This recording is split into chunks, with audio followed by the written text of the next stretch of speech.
Thank you very much. Thank you. So beautiful out here.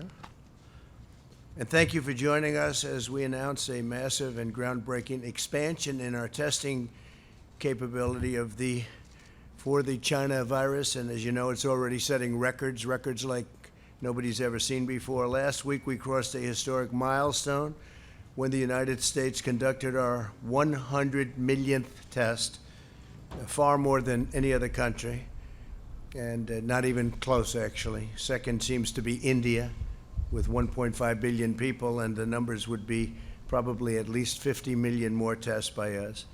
We've conducted more tests than the entire European Union and more than all of Latin America combined.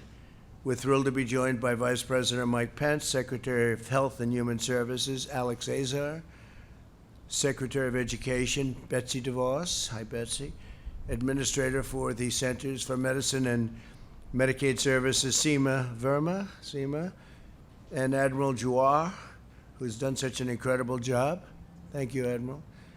We're also joined by Mississippi Governor Tate Reeves, had a tremendous victory. We're so proud of you. And as well by Abbott CEO Robert Ford. Robert, thank you very much. Great job. Today I'm pleased to report that we're announcing our plan to distribute 150 million Abbott rapid point-of-care tests in the coming weeks, very, very soon. This will be more than double the number of tests already performed. And here's our plan. 50 million tests will go to protect the most vulnerable communities, which we've always promised to do, including 18 million for nursing homes, 15 million for assisted living facilities, 10 million for home health and hospice care agencies, and nearly 1 million for historically black colleges and universities and also tribal nation colleges. 100 million rapid point-of-care tests will be given to states and territories to support efforts to reopen their economies and schools immediately and fast as they can. For example, the support my administration is providing would allow every state to, on a very regular basis, test every teacher who needs it. This continues our critical effort to use testing to protect high-risk communities. These new Abbott rapid point-of-care tests are easy to use and return results within just minutes.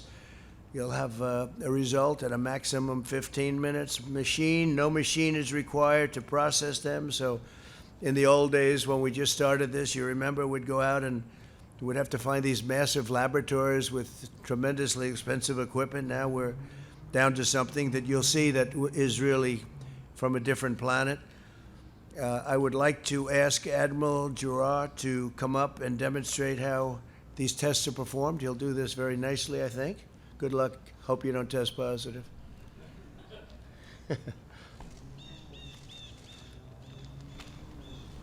So thank you, Mr. President. As of today, the nation has performed over 111 million tests for the virus causing COVID. On 13 separate days, we have achieved tests over 1 million per day, and our average test numbers are now approximately 920,000 per day. We are now at an inflection point in testing. We now have available on average 3 million tests per day, not counting pooled testing, which could multiply that number several-fold. Nearly half of our current tests are rapid point of care. All of the actions of your administration, including aggressive use of multiple titles of the DPA, hundreds of millions of dollars in HHS and DoD investments, and regulatory flexibility, including over 200 FDA emergency use authorizations, CLIA enforcement discretion, and application of the PrEP Act, have led us to this inflection point, which brings us why we're here today. On August 27th, after months of planning and only after 1 day after the FDA authorization, the Trump administration awarded a contract for $760 million to Abbott for the delivery of 150 million of these Abbott BinaxNOW rapid tests. The BinaxNOW detects the presence of the COVID antigen. It uses a specific nasal swab, and that swab comes with the test, and it's made by Puritan. And the reason why Puritan swabs are here is because the administration used the DPA and $120 million in investment to make these swabs able to use by Abbott. It does not require an instrument to determine the result. It's in 15 minutes, the result. Testing may be performed by laboratories with a clear certificate of waiver. This is not a home test, but during the health emergency, SEMA-VRMA and CMS permits laboratories to extend their certificate to operate in temporary sites like schools or churches or parking lots. So though we anticipate that the test will generally be performed by a trained individual on a patient, I will demonstrate a self-swab for you to show you just exactly how easy the test is performed. So literally, it almost could not be easier. It starts with 6 drops of liquid onto this piece of paper. 1, 2, 3, 4, 5, 6. And then there's a nasal swab. And again, this is not the deep brain biopsy that we talk about. This will generally be done by a healthcare provider, but it can be done supervised. It's this easy. 1, 2, 3, 4, 5. 1, 2, 3, 4, 5. Into the test, twisted 3 times. The adhesive is pulled off, and you wait 15 minutes. And that is the test. It really could not be easier than this. This is a very sophisticated little piece of cardboard with lots of antibodies and incredible technology into that. We've already shipped 65,000 of these to disaster operations in California, Oregon, Texas, and Louisiana, and we have already shipped 2.1 million tests to 7,600 nursing homes, over 900,000 tests to assisted living, 300,000 tests to the Indian Health Service, and 339,000 tests to historically black colleges and universities. Today, we start the shipment of 100 million tests to governors, beginning with a total of 6.5 million tests this week to be shipped this week. This is in addition to the continuing support to other priorities like nursing homes. Allocation to states and territories is based strictly on their relative population. Governors have the flexibility to use these tests as they deem fit, but we strongly encourage governors to utilize them in settings that are uniquely in need of rapid, low-tech point-of-care tests, like opening and keeping open our K-12 schools, supporting critical infrastructure and first responders, responding to outbreaks specifically in certain demographics or locations, and screening of surveillance in congregate settings. Mr. President, we just completed a briefing to the governors and their state health officials from the sit room, and we heard words like game changer for their states. Thank you, Mr. President, for your leadership and support of all our efforts to defeat this virus. Very much, Admiral. And let me ask you, Governor Reeves, do you agree? Would you like to say something?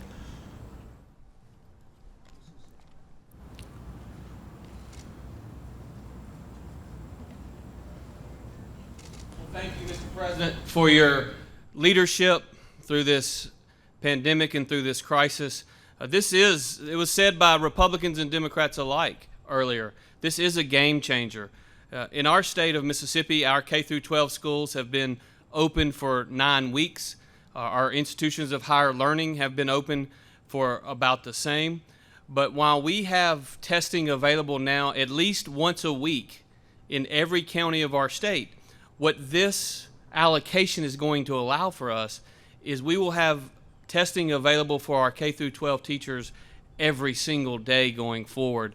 And the thing that we know is that kids learn, and Secretary DeVos knows this so well, kids learn so much better when they're in the classroom than when they're doing distance learning or a hybrid. And while we have 75 to 80% of our kids back in the classroom, we want to get 100% of our kids back in the classroom. It is also critically important, Mr. President, your decision to allocate on the front end to the historically black colleges and universities means the world to Mississippi. Our larger institutions have the financial resources to provide testing, but in Mississippi with Jackson State University and Alcorn State University and Mississippi Valley State University, 3 of our 8 institutions of higher learning will get an allocation of these tests, and it's going to make a difference. And kids all across our state are going to be better served because of it. And I want to personally thank you on behalf of the residents of Mississippi for doing this, Mr. President. Thank you.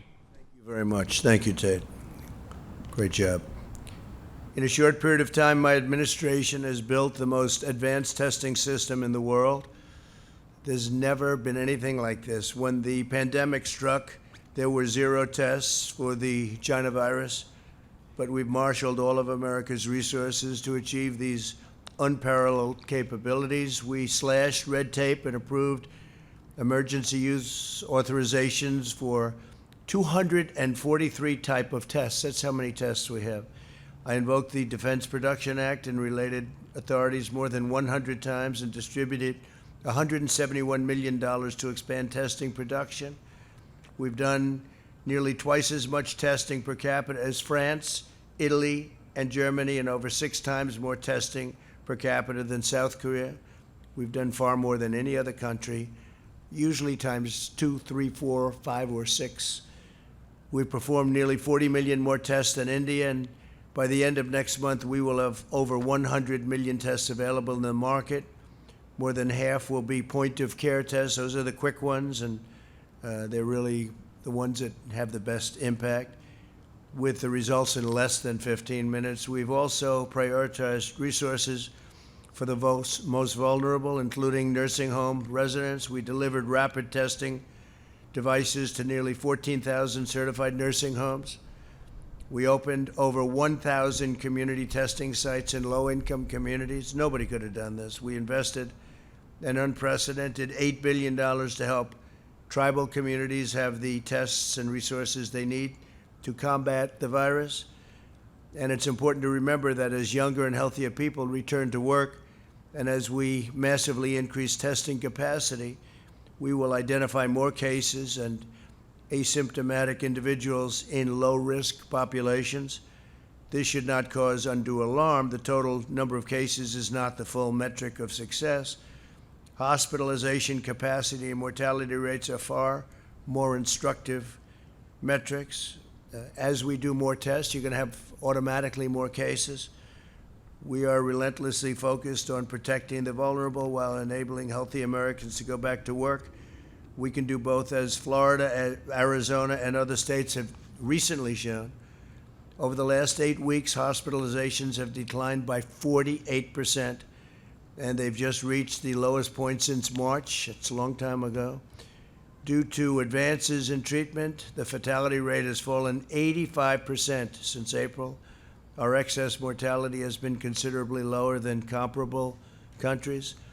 Excess mortality compares total deaths during a pandemic to what we would be expected in a normal year. This is a critical measurement because it includes undetected China virus deaths along with deaths resulting from lockdowns. And lockdowns can be very harmful. And we have too many states that are locked down right now. The governors are, nobody knows what the governors are doing, actually. Europe has experienced a 50% greater excess mortality rate during the virus than the U.S., and their economic contraction has been far more severe. Under Operation Warp Speed, my administration is on track to deliver a safe and effective vaccine in record time. We're doing very well with the vaccines, as most of you know. 4 vaccines are now in the final stage of trials. The day the vaccine is approved by the FDA, we'll begin distributing it within 24 hours with hundreds of millions of doses to follow very quickly. We're all set to go. We're all ready, and logistically, we have the military lined up, and some incredible people are just waiting to have it. Over 100 million doses will be available before the end of the year. We will defeat the virus, and we will end the pandemic, and next year will be one of the greatest years in our history, and we think it's going to be a very exciting period of time. With that, I'd like to ask Mike to say a few words, because you just left a task force meeting. Vice President Mike Pence.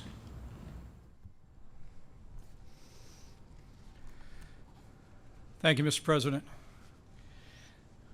This is a historic day. And other than the day that I believe will come soon, that America produces the first safe and effective vaccine, what's announced today with the distribution of 150 million rapid point-of-care tests all across America is a testament to your leadership, Mr. President. It's a testament to this great team that you've assembled, from Secretary Azar, Admiral Giroir, and others. It's a testament to the partnership that we forged with governors like Governor Reeves all across America. And it's a testament to great companies like Abbott Laboratories, and the thousands of employees who, Mr. President, I know have literally worked around the clock since those early days in this pandemic, when you brought in the greatest research companies in America and said that we need medicines known as therapeutics, we need a vaccine for America, but you also challenged them to develop a rapid point of care test that could be distributed all across America and enable us to more effectively slow the spread, flatten the curve, protect the vulnerable, and save lives. And Mr. President, today's announcement is really emblematic of the public-private partnership that you forged from the early days of this pandemic. As you said, we met today with the nation's governors. The White House Coronavirus Task Force completed our 38th conference call with America's governors. But all along the way, from our very first meeting, you made it clear that we'd spare no expense of the federal government. The full resources of the federal government you made available to put the health of America first. But you also challenged us, and you challenged American industry to bring the full power and innovation of the American economy to bear on this moment.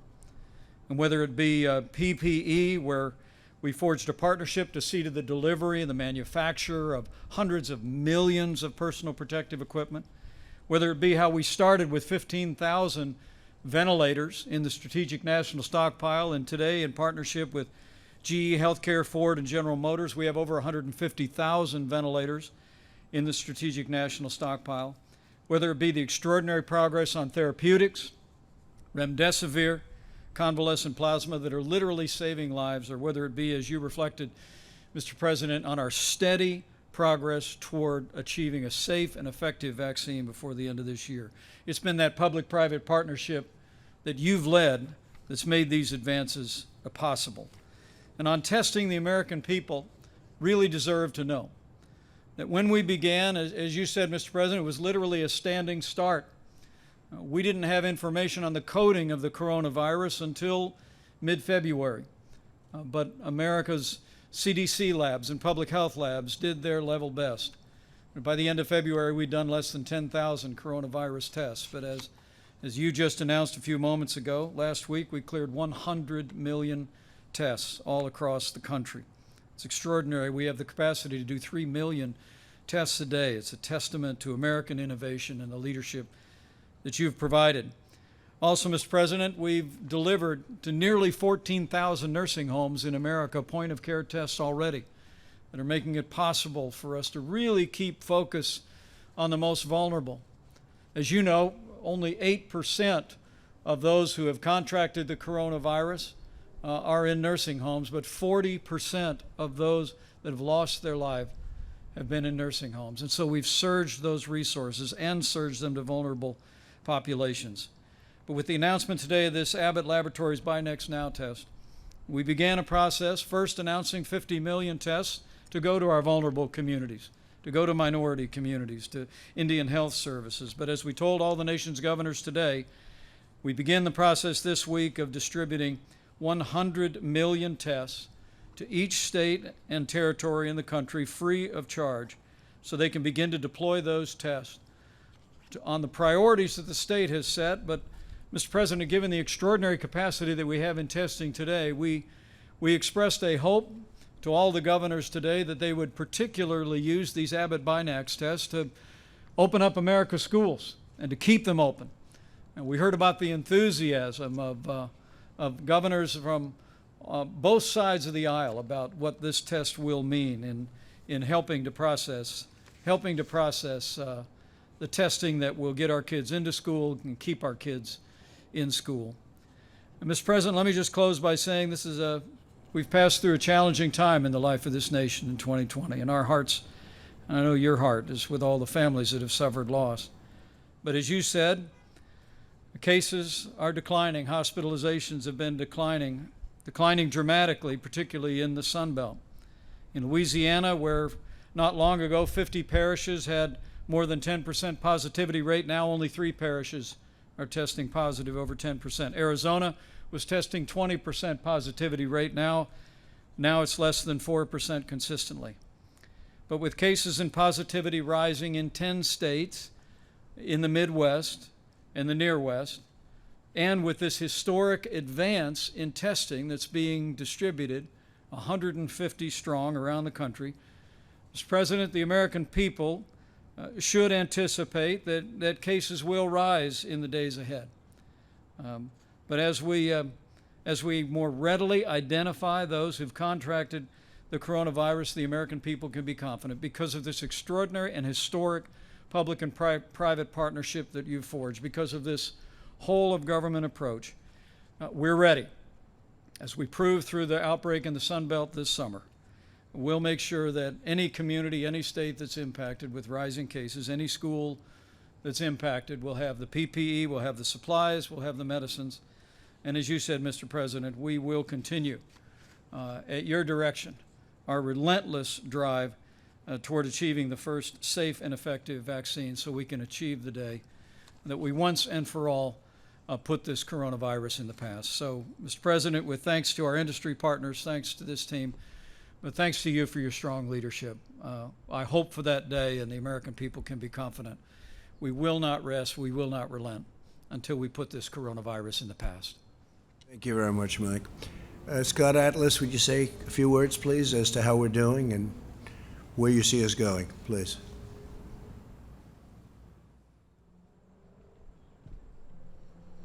Okay, thank you, Mr. President. And I also want to echo the congratulations to the team, the task force, Admiral Giroir in particular, who's worked very hard on the testing.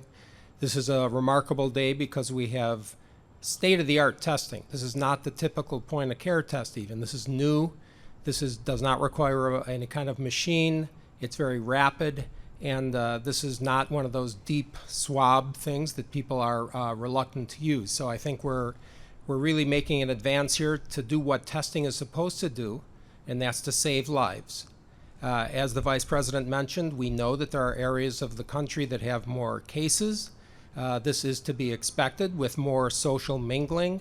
And the testing, but particularly protecting the vulnerable, is the key here. We have not seen hospital overcrowding. We're doubling down now with testing to protect vulnerable people, not just inside nursing homes, but in residential settings and senior daycare centers. This is a remarkable advance, and I anticipate that as this virus, as we get toward the end of this pandemic and the vaccine is being developed as quickly as it has been, America will be in a different position. And there really should be, as I've said many times, the fear is not the issue here. We really have a handle on what's going on. We know what to anticipate, and there's remarkable advances being made as we see today. Thank you very much. Well, thank you very much. Tremendous progress is being made, and I say it, and I'll say it all the time, we're rounding the corner. And very importantly, vaccines are coming, but we're rounding the corner regardless. But vaccines are coming, and they're coming fast. We have 4 great companies already, and it's going to be added to very rapidly. They're in final stages of testing. And from what we're hearing, the results are going to be very extraordinary. So thank you very much. I appreciate it. And thank you very much. Great job by Abbott. Right from the beginning, great job by Abbott. Thank you. Thank you very much, everybody. Thank you.